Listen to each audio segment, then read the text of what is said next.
j'espère que vous allez bien. Je vous retrouve aujourd'hui dans une nouvelle vidéo qui sera une vidéo haul. Au mois de janvier, j'ai un peu fait des bêtises au niveau des achats livresques, mais j'ai acheté beaucoup d'occasions, donc ça va.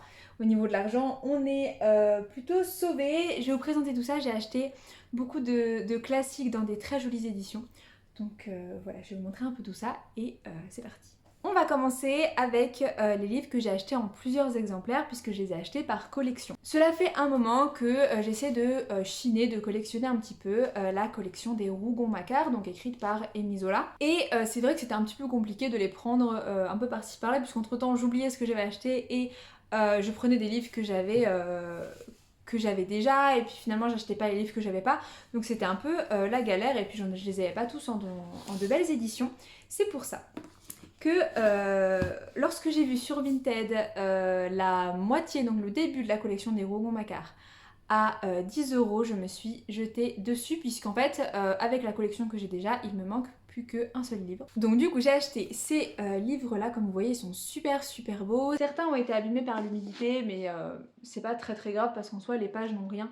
Voilà, comme celui-là qui est un petit peu abîmé, mais vraiment je suis trop contente. Même la cote est super jolie et voilà, ils sont vraiment magnifiques. Moi je suis trop contente de cet achat et je trouve que j'ai plutôt fait une bonne affaire. On va rester dans les collections anciennes et au même titre que les Rougon-Macquart, j'avais envie depuis quelques temps de me procurer À la recherche du temps perdu de Proust. Et c'est vrai que c'était pas forcément facile à trouver, ou alors quand je trouvais des collections d'occasion c'était vite 100 € et franchement c'était beaucoup trop cher, ou alors j'avais des éditions qui étaient très récentes et qui étaient assez moches on va dire. Donc je vous montre qu'une partie mais j'ai tous les tomes. Donc voilà, regardez déjà les cotes comme elles sont jolies. J'ai posé ça, j'ai montré le tome 1, deuxième partie du côté de chez Swan qui est comme ceci, vous voyez il y a même des petites reliures dans la couverture et tout, c'est magnifique. Et à l'intérieur vous avez une petite photo comme ceci. Trop jolie, les pages n'ont rien, hein. Franchement là pour le coup à la différence des Rougon-Macquart, tous les tomes sont vraiment nickel et j'ai également eu la collection pour 10 €. Dans ma folie un peu de Vinted, tant que j'y étais, j'ai pris deux poches à une dame. Les deux poches m'ont coûté 1 €. J'ai pris premièrement La Quête du Graal, qui est un des chefs-d'œuvre littéraires du Moyen-Âge.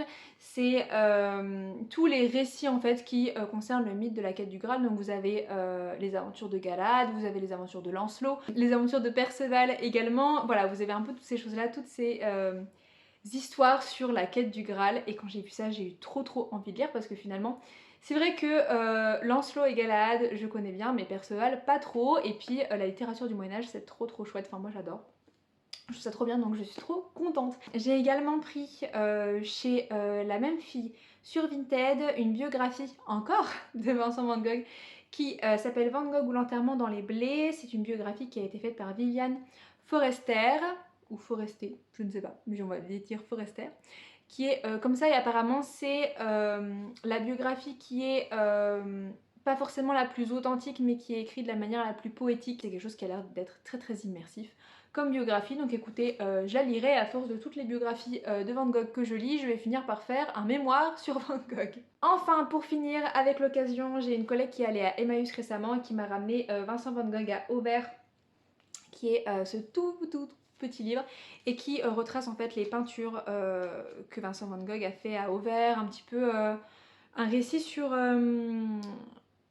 sa mort, mais voilà, il n'y a pas beaucoup de texte, c'est vraiment pour la collection, mais c'est super cool. On va passer maintenant aux livres qui, même s'ils n'en ont pas l'air pour certains, sont dans des éditions plus récentes. Oui, j'ai failli faire tomber mes livres, vous avez tout à fait bien entendu. On va commencer par un livre de Kenza Bureau, Oé, qui s'appelle Arracher les bourgeons, tiré sur des enfants. On est pendant la Seconde Guerre mondiale. Un éducateur va faire sortir des enfants d'une maison de correction et va les confier au maire d'un village pour qu'ils soient protégés. Sauf que le maire de ce village va être apparemment convaincu qu'il faut éliminer la vermine dès le bourgeon, et donc va faire vivre un enfer aux enfants. Et le jour où il y a une épidémie, il va enfermer les enfants dans le village, qui vont commencer à créer finalement une micro-société et se débrouiller tout seuls. Ça paraissait super intéressant, d'une part parce que les histoires de création de micro-sociétés avec des enfants, c'est des choses que j'avais déjà lues dans d'autres livres et j'avais trouvé ça intéressant, et d'autre part parce que je suis éducatrice. Donc c'était un thème qui me parlait un petit peu, ça me fait un peu penser à Livre aux enfants de Summerhill que j'ai dans ma bibliothèque également. Je vous en parlerai parce que je compte le mettre au programme de mes futures piles à lire, donc voilà, je vous en parlerai, mais ça a l'air vraiment cool. Et dans mon dernier bilan lecture, je vous disais que j'avais pris le premier tome des Misérables chez mon marchand de journaux, donc de Victor Hugo. Mon chéri m'a ramené le deuxième tome des Misérables, toujours disponible chez les marchands de journaux. Je trouve que cette édition est juste magnifique, magnifique.